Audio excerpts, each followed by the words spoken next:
The Ann Arbor District Library is going to sell public land to a private developer. Before we spiral into conspiracy, are you talking about proposals A and B that we're voting on August 5th? Yeah. Okay. These proposals are clearly privatizing our public institutions. It's a land grab. The library gets public parkland for $1, and they're going to turn around and sell it to a developer.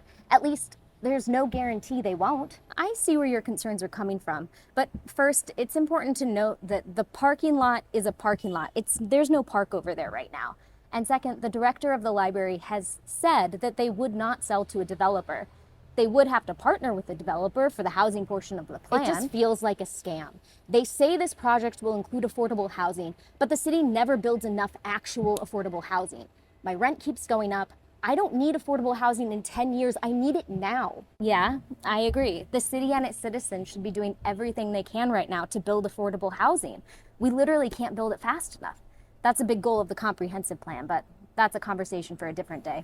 Okay, so what has Ann Arbor done for affordable housing? Well, we did pass the affordable housing millage in 2020 with 73% of the vote. What's a millage? It's like a tax. In this case, it's a property tax increase that lasts for 20 years. So what does a millage actually do? This millage will allow the city to fund around 1,500 affordable housing units for people earning 60% or less of the area median income. So that's like a family of 4 making $70K or less, or an individual making $50K or less. But the city says that affordable rent is supposed to be 30% of my $50,000 income. That's still $1,200 a month, and that does not really feel affordable to me. I mean, you're right, it's not. $1,200 a month is not affordable rent, especially with all our other living expenses, student loans, cars, food is expensive. Ann Arbor is an expensive city to live in. Now we get into the issue of how so many low-income students and working class people have to live outside of Ann Arbor, even though they work here and therefore can't vote on issues of affordability in Ann Arbor. A really poignant example of the housing crisis here is the Grove at Viridian on Platte Road. Did you hear about that? I heard they had 20 affordable units. Right, and in the 3 weeks that application was open for those affordable units, 7,000 people applied for that housing. Well, basically, we do not have enough housing. We need to flood the market with high-density housing options, both affordable and market rate, in order to make a dent on the housing supply. It's not enough. They should do other things. Ann Arbor could become the 5th city in the country to ban algorithm fixing software like Real Pages. And Michigan should repeal the law banning rent control. The other thing for me is that at a time when our social support systems are being decimated at the federal level, I want to give my local library everything they need to provide their free services, free events, and resources to everyone in the community. I want them to be able to expand those resources too. Wait, how does this relate to the library lot and Prop A and B again? Prop A and B will do 2 things. First, it allows the city to sell the air rights of the library lot to the library for $1, and it repeals 2018's charter amendment that keeps the library lot a parking lot, a public park, in perpetuity. Sorry, I zoned out. Wake up. So what I understand is that by selling those air rights, the library will then partner with a developer to build an expanded state-of-the-art library using the library lot. Yes. And they'll build a mix of market rate and affordable housing on top of the new library. The market rate housing will fund the whole project. And if these proposals get the yes vote, the library will have both its current lot and the library lot to work with.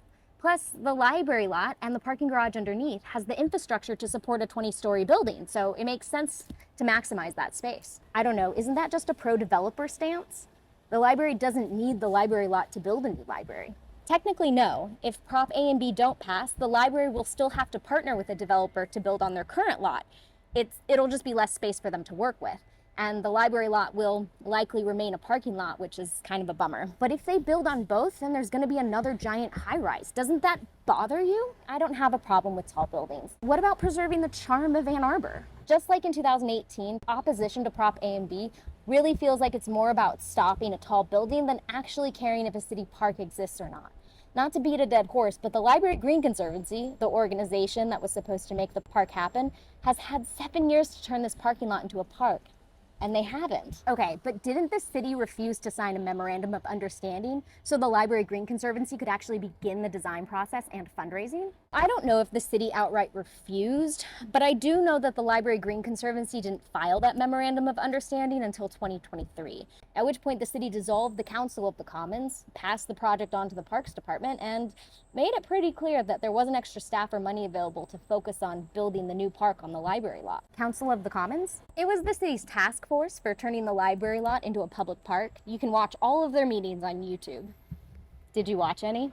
Yes, but you shouldn't. You have better things to do. What were your thoughts about the meeting? My read is that this group was in over their heads in terms of managing this project. In one 2021 meeting, 4 years after the 2018 vote, they were just figuring out how to make a to-do list to track their ideas for developing the park. Yikes. Well, the city should still make it a priority. The people voted for a park in 2018, and now they're ignoring the will of the voters.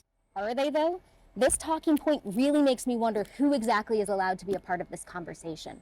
I didn't live in Ann Arbor in 2018, so that wasn't my vote. Now I do live here. I'm low income. I live in affordable housing. So the will of my vote is yes to Prop A and B. So who do you trust to implement a successful project at this point? The Library Green Conservancy, who failed to build a park for 7 years, or the Ann Arbor District Library, who manages 5 branches and has no debt? Well, the library, for sure. But don't you think we're taking a risk that the library will sell to developers? If the library wanted to sell to developers, they could do it now at their current location, with or without Prop A and B.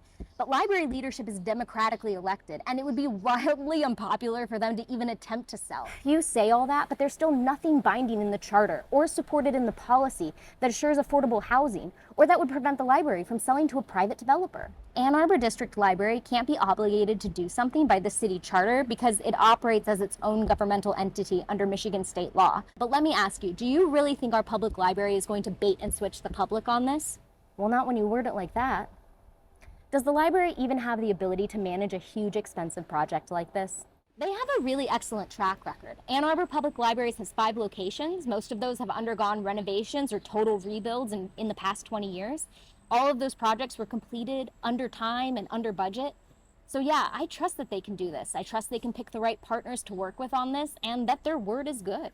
Can you be honest with me? Were you paid to make this video? This feels like an ad. No, I'm just in it for the love of the game. So let me get this straight.